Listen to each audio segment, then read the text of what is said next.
Salut tout le monde, c'est Harry qui va d'une vidéo, on va pas dire vraiment réponse, une vidéo commentaire, je dirais.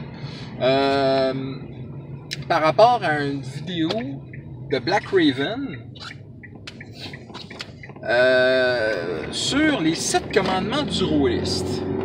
La vidéo, je l'ai trouvée vraiment super intéressante. Puis je me suis dit, ben j'allais en parler, j'allais en donner un peu mon avis. Alors, commençons tout de coup. Le numéro 1, à la bonne table, tu t'asseoir. Très vrai. Très vrai. Ça te prend la bonne table qui fit avec toi.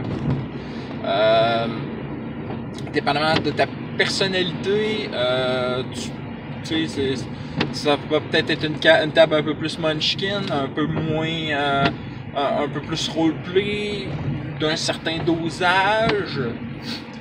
Ça va peut-être être une table où est-ce que tu seras maître de jeu, une table où est-ce que tu seras joueur, ou peut-être les deux. Parce que des fois, les joueurs vont se mélanger de l'un à l'autre, mais c'est ça qui est important. Il y a une question aussi de lieu. Des fois, il y a du monde qui sont juste à l'aise dans certains lieux bien particuliers. Évidemment, il y a le classique sous-sol de chez les parents. Donc, la maison, c'était assez riche. Je sais que généralement, ça se passe chez le maître de jeu. C'est pas toujours le cas. Des fois, il y en a un de la gang que c'est toujours chez eux pour une question de practicalité parce que c'est lui qui reste au milieu.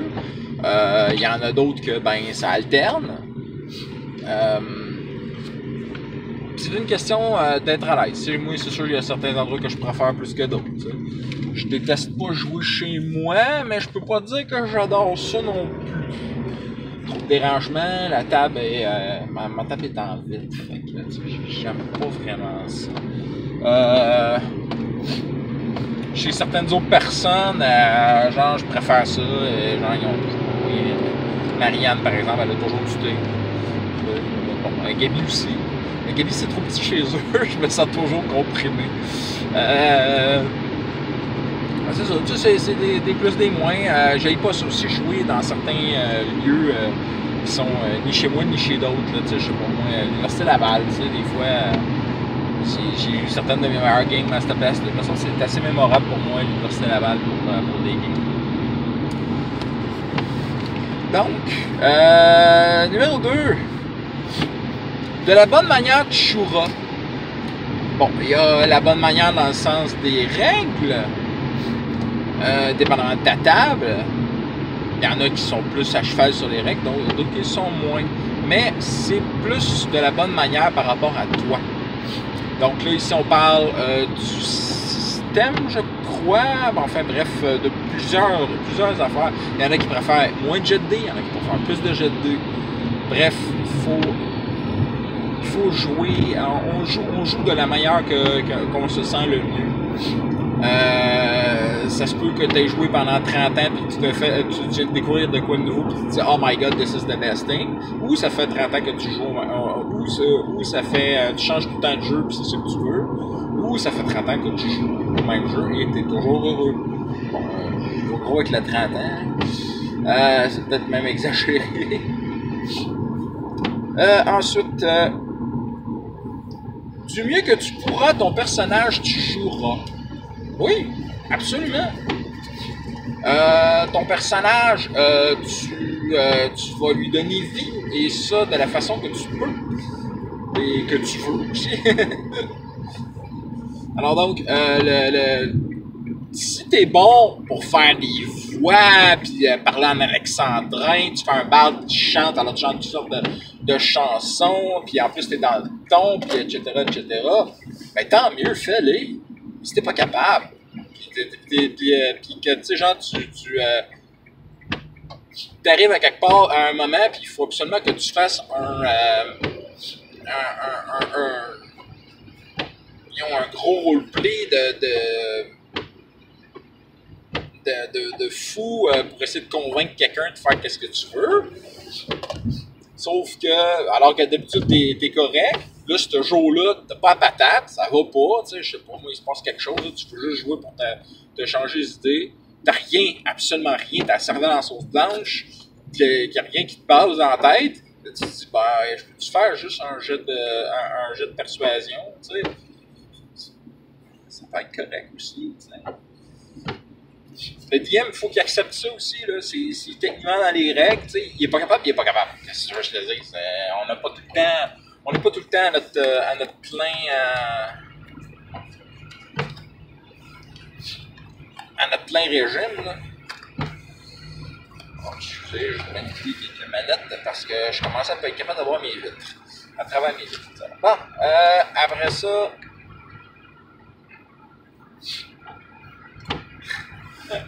De la théorie et des beaux mots, tu te foutras. Ah là là là là là là. La théorie des rôlistes, du jeu de rôle, la théorie du jeu de rôle, le narrativisme, le simulationnisme et le ludisme. Tout ça, c'est de la théorie qui est quand même qui a d'un bon fondement, que ça part d'une bonne chose. C'est pas fou, c'est intelligent, c'est réfléchi, c'est une bonne façon de décrire le roleplay de façon scientifique. T'as-tu besoin de ça pour roleplayer? Crissement pas. T'as pas besoin d'apprendre tout ça, du roleplay. J'ai des joueurs que, genre, ça joue pas depuis longtemps, puis pourtant, je leur donne une catégorie A1, là, tu sais. J'ai absolument... tu sais, j'ai du monde avec très peu d'expérience, qui connaissent pas du tout la théorie du rôlisme, puis qui jouent super bien. J'ai des joueurs qui sont beaucoup plus simulationnistes, qui me posent un paquet de questions sur les statistiques, etc. Ça me va, c'est bien correct, ça développe un point. J'aime beaucoup le simulationnisme. Il y a du monde qui sont 100% roleplay, comme ma blonde Patricia, elle ne veut que du roleplay. Ben, je suis correct avec ça, puis j'essaie d'en donner le maximum possible. Puis il y a du monde qui, eux autres, veulent juste jouer. Fait que c'est ça autour de la table en sachant que je vais leur faire vivre un bon moment et je me donne à 100% pour faire ça. Et ça me va parfaitement. Faut pas se casser la tête avec ces gros détails-là, ces gros mots-là, ces beaux mots-là.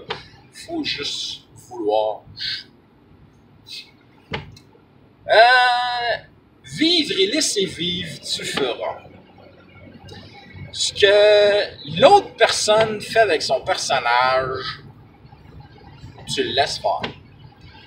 C'est peut-être pas correct, tu peux lui donner un commentaire, c'est correct. Mais s'il veut absolument faire ça, so be it.